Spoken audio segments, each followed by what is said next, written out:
Magandang gabi po. Welcome sa ating programang Patnubay sa Kalusugan. Ngayon po ang ating tatalakayin ay mga natural remedies dito po sa nasal polyp. Ngayon, alamin muna natin kung ano itong nasal polyp. Ito isang maliit na bukol o tumutubong tissue na matatagpuan yan sa loob ng ilong o sa sinus passages. Ito'y maaaring sanhi ng pamamaga o infection, maaaring magdulot ito ng iba't ibang sintomas tulad ng labis na pag-ubo, pangangati sa ilong, pananakit ng ulo, at pagbabara ng ilong. Karaniwan nire-rekomenda ng doktor ang tamang pag-aaruga o medical na intervention depende sa kalubhaan ng kondisyon. Pwede po kayong mag-subscribe sa aking YouTube channel, Rose Alfonso. I-click nyo lang po yung subscribe pati yung bell para ma-update kayo sa aking mga health topics, no? Ganon din sa aking Facebook page, Patnubay sa Kalusugan. Pwede kayong mag-subscribe. Pakiclick lang yung follow, like, and share. Ngayon, para maunawaan nyo kung ano yung nasal polyp, halimbawa po, para maunawaan nyo, imaginein mo na yung nasal passages para siyang hallway sa bahay natin. Normally, yung hallway na yan, clear. At inaalaw yung hangin ay umikot freely. Yung normal passages, isipin mo yung healthy nasal passages, very smooth ang wall niyan, walang obstacle. Kaya yung hangin, nakakamove siya easily sa ating loob ng ilong natin. Ngayon, pagka may nasal polyp ka, imaginein mo na meron tumubo na parang mga balon nakabitin dun sa wall ng ating hallway. Ito yung mga nasal polyp. Hinaharangan nila at kumikipot yung air passages. Kaya napakahirap mong huminga. Para ba yung meron kang furniture nakakalat, nahaharangan yung hallway mo. Mahirap kang maglakad. Yan po yung nasal passages. Kaya ang simptoma nito, nagkakaroon ka ng congestion, sanhi ng polyp, nagkakaroon ka ng stuffy nose, runny nose, postnasal drip, and nagkakaroon ka rin ng facial pressure or headache. Para bang napakahirap mong huminga dahil dun sa merong nakabara dun sa hallway. Kaya nga po ang treatment po dyan, medication, ito po yung nire-reseta ng doktor para lumiit yung polyp o para ba yung nag-aalis ka ng furniture na nakakalat dun sa hallway. Ang ibang paraan, yung surgery. Ang operahan, tanggalin yung mga polyp na nakabitin, na nakaharang sa daanan ng hininga mo, para ba yung tinatanggal mo yung mga furniture na nakakalat sa hallway. Well, wala pong cure sa nasal polyp ng natural remedies alone, pero yung strategies nito, tulungan i-manage ang symptoms at may mga option na i-discuss ito ng doktor mo. Ang mga natural approaches sa pagkakaroon po ng nasal polyp, yung steam inhalation. Yung bang, meron kang tubig, ako po ginagawa ko, 1 o 2 tasang tubig, nilalagay ko yan sa lalagyan, no? Kahit na kaldero, ganon. Tapos, pakukuluin ko yon. Ngayon, pag kumukulo na yon, papatakpan ko ng 1 o 2, 3 patak ng crystal oil. Tapos nyo, sisinghutin ko yon, lalanghapin ko yung singaw, yung usok. Nakakalusen ito ng mucus, nawawala yung bara, at madali kang makahinga. O kaya, pwede kayong gumamit ng humidifier. O kaya maligo kayo, meron kang hot shower, ngayon, o kaya meron kang bowl of hot water, tapos lagyan mo ng towel para yung i-lower mo yung ulo mo, para yung singaw malanghap mo. Kaya pagka naka-inhale ka ng warm, moist air, nakakalusen at umiimpis yung mucus secretion sa nasal passages mo.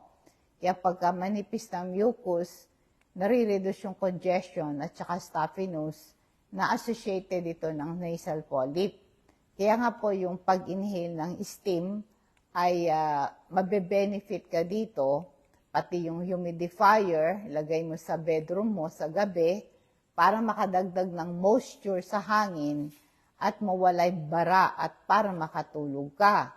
O maligo ka ng hot shower, yung hot shower para ma-inhale mo yung steam naturally kasi yung warm, moist air nakakalusin ng mucus, nagpo-provide ito ng relief. Tapos mag-take ka ng vitamin C para lumakas yung immune system mo at para sa proper functioning ng immune system, maprotektahan ng katawan mo sa infection at ma-stimulate ang production ng white blood cells para protektahan ng katawan mo sa infection at ito para yung defense mechanism mo panlaban sa mga bacteria at mga germs lumakas. At ang vitamin C din po tumutulong sa production ng collagen. Ito'y protein importante sa structure and function ng ating skin, bones, blood vessel, and connective tissue. Mabilis gumaling ang sugat mo, mabilis ang healing process mo pagka nagtitake ka ng vitamin C. At kung anemic ka, ang vitamin C tumutulong para ma-absorb, ma-improve ang absorption ng iron mula sa pagkain mo. Kasi yung iron, importante yan sa production ng red blood cells. Samahan mo ng Super B complex. Ang Super B complex natin, ito yung combination ng 8B vitamins, B1, B2, B3, B7, yung biotin, B9, and B12. Ito po yung mga supplement na it boosts your energy level. Meron siyang crucial role in energy metabolism at nako-convert yung food into energy. Pag kulang ka sa Super B complex, madali kang mapagod at mahapo. Para pagka pinagsama mo yung vitamins sa Super B complex, water-soluble vitamins, i-take mo to 30 minutes before breakfast once a day, sisigla ka, lalakas ka, malakas ang panlaban mo sa sakit.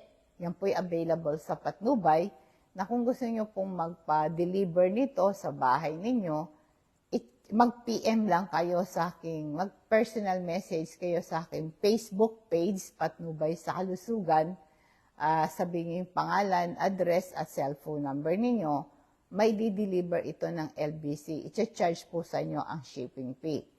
Alam mo yung nasal saline rinse, ito yung hugasan mo ang nasal passages mo ng salt water para maklear yung mucus at allergen na nagko-contribute sa congestion and inflammation. Yung yung nasal solution, ito'y natural approach para makatulong sa nasal polyp. Mabe-benefit ka sa nasal saline rinse, maklear yung mucus. Yung salt solution na yan, nakakalusin at nakaka-impis ng mucus para madali kang makahinga. Nawawala yung congestion at stuffiness associated ng nasal polyp. Nakaka-reduce ng allergen.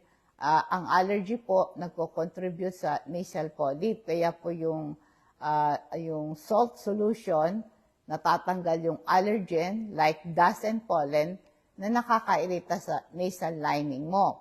At nawawala yung inflammation. Yung salt solution na yan, meron soothing effect sa inflamed tissue sa ilong mo, nare-reduce yung discomfort. Pwede kang bumili ng bulb, yung bulb syringe. Ito'y rubber na bulb.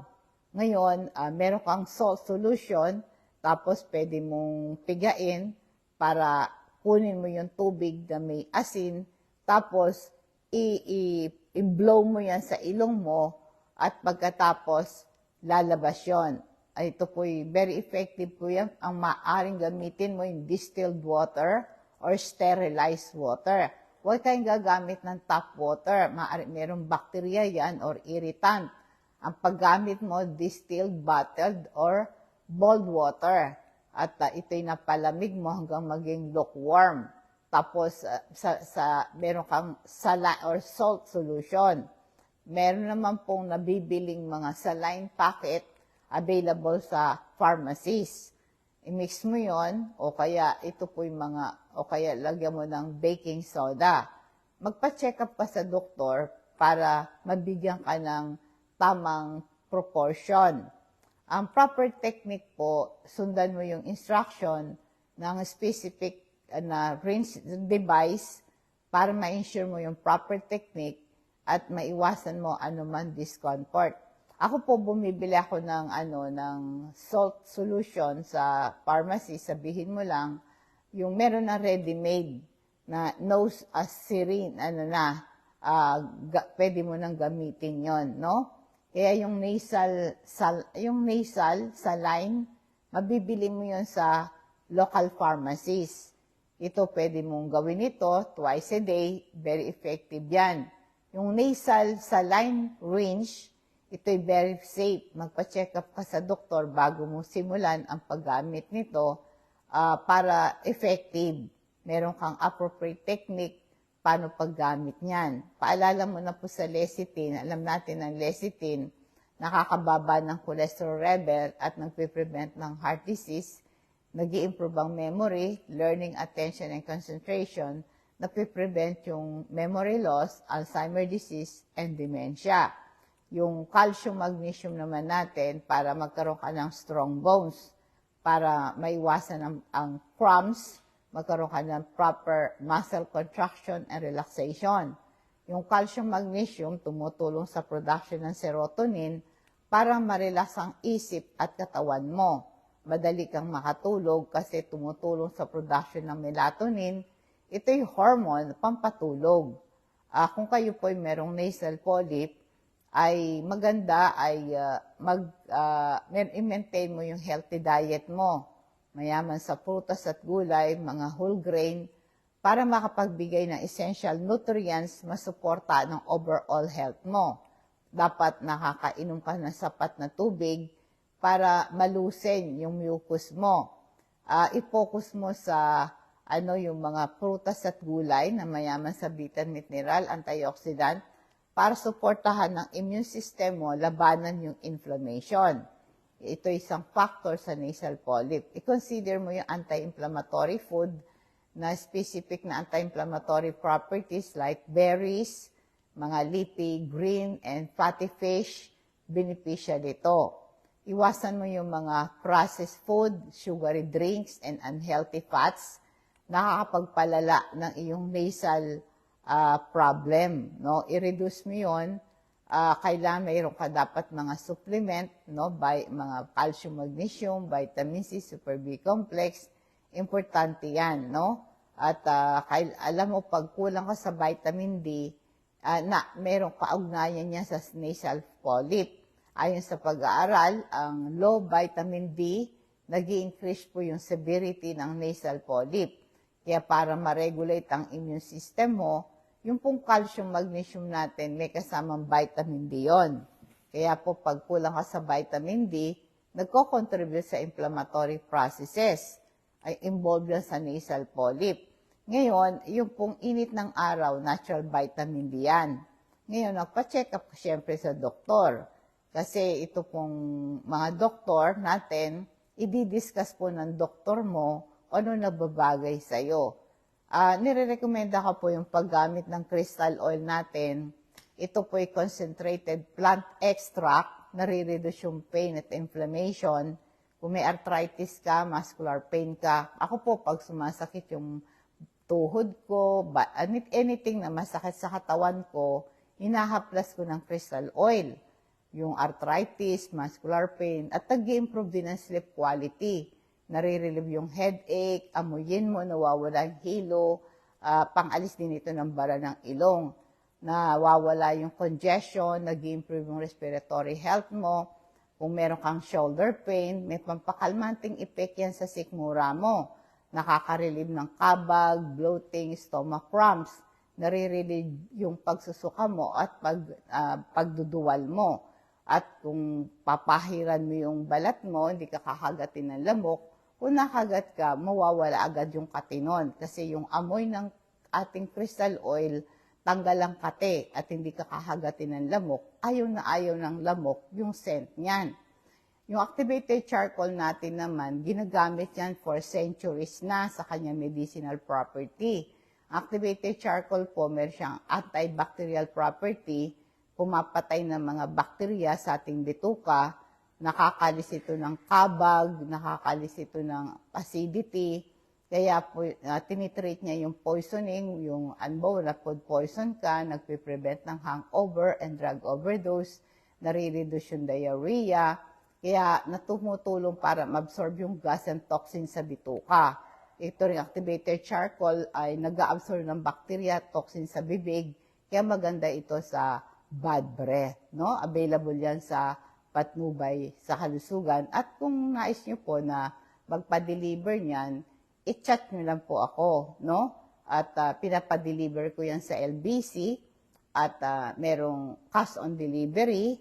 Tapos, kayo po magbabayad ng shipping fee. No? Yan po yung Ang nasal polyp, sabi po ng doktor, ina-assess nila yung situation. Nagre-recommenda sila ng appropriate na treatment, action, para magkaroon ng treatment or mga comprehensive treatment plan for nasal polyp. Ang mga probiotic, ito yung mga live bacteria, nagko-contribute sa healthy gut microbiome. Ayon sa research, meron pong connection ang kalusugan ng bituka nyo, allergy, related sa nasal polyp. Kaya kung meron kang allergy, kung kinakabag ka palagi, bloated lagi ang tiyan mo, may connection yan sa bituka mo. Kaya very interesting po, ayon sa research, mag-take kayo ng probiotic. Ito po mga gut microbiome. Ito po yung vast community ng mga bakterya na nabubuhay sa bituka natin. Kaya para lumakas ang ating immune system, ayon sa research, ay mag-take po kayo ng mga probiotic. Meron po kasing probiotic na nabibili na nakaano na sa supplement, pwede kayong uminom nun, umaga at saka sa gabi, no? At itong mga probiotic na yan, tulad na sabi ko, mga buhay na bakterya, nakakapanumbalik ng balance ng gut microbiome. Na itong probiotic na to, very helpful sa pagmamanage ng allergy and inflammatory condition. Kaya ang natural na sources po ng probiotic yung kimchi, o kaya atsara, yung mga fermented na gulay tulad ng pepino, ganon, o kaya yung mga, ako po ginagawa ko yung di ba yung maraming mangga ngayon, parang binuburo ko, yun po, pagka tumagal ng 3 days, pwede mo lang kainin, meron po itong probiotic. Ganon din po yung bawang, may probiotic din po yon, no? At kailangan mo din, no, para hindi maging worse ang nasal polyp mo, iwasan mo yung mga nakaka-trigger like dust mites at mga pollen at mga balahibo ng aso o pusa. Kailangan meron kang enough na tulog, i-allow mo yung katawan mo na mag-heal at mag-repair. Kasi very beneficial sa para gumaling ang nasal issue mo, kailangan nakakapagpahinga ka, nakakatulog ka. Yung supplement na omega-3 fatty acid, hindi lang siya anti-inflammatory, nakakababa ito ng cholesterol, nare-reduce yung heart attack, stroke, and arrhythmia. Merong anti-inflammatory properties ang omega at nare-reduce yung mga bara sa mga ugat, nag-i-improve ng blood flow. Tumutulong din po ito para maiwasan ng blood clot. Ito rin po yung maganda sa ating brain, maiwasan yung pag-decline ng power ng ating isip. Kaya nag-improve ito ng mood at nagre-regulate ng neurotransmitter na serotonin and dopamine, nakaka-impluwensya sa ating behavior. Naiwasan yung depression at anxiety. Nare-reduce yung joint pains and inflammation, na ma-manage ang simptoma ng arthritis and inflammatory condition, rheumatoid arthritis, ganun din po yung allergy, katulad din po ng nasal polyp. Ipaalam nyo po sa akin ang pangalan at address at cellphone number nyo kung gusto nyo pa-deliver ng ating mga health product. I-deliver ito ng LBC, cash on delivery, i-charge po sa inyong shipping fee. Ngayon po, idadako tayo sa food for thoughts natin bilang pagwawakas. 1 John chapter 4, verse 19. Tayo'y umiibig sapagkat ang Diyos ang unang umibig sa atin.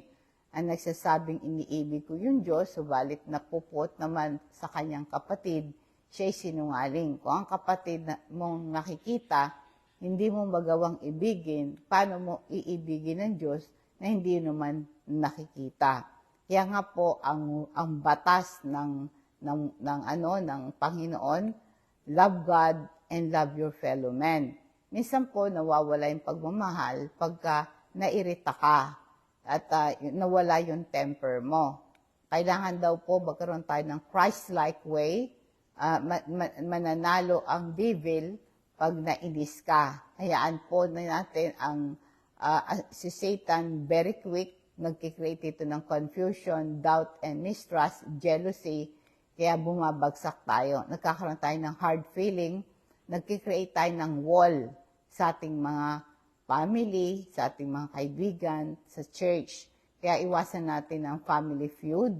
Kailangan po dito ay sabi, alisin natin yung galit. The way, sabi nga, ay i-allow natin ng Diyos siya ang bridge sa gap. Siya lang po ang pwedeng magpagaling sa puso at alisin yung galit. I-determine natin ngayon na mahalin ng Diyos, mahalin natin ang ating kapwa, alisin po yung foolish pride, alisin yung jealousy. Dapat meron to open the door, kailangan meron tayong key of forgiveness. I-allow natin ng God to be first in your life, to love as He loves us. Magandang gabi po, nawa pong pagpapala patnubay ng Diyos ang sumatin, and God bless us all.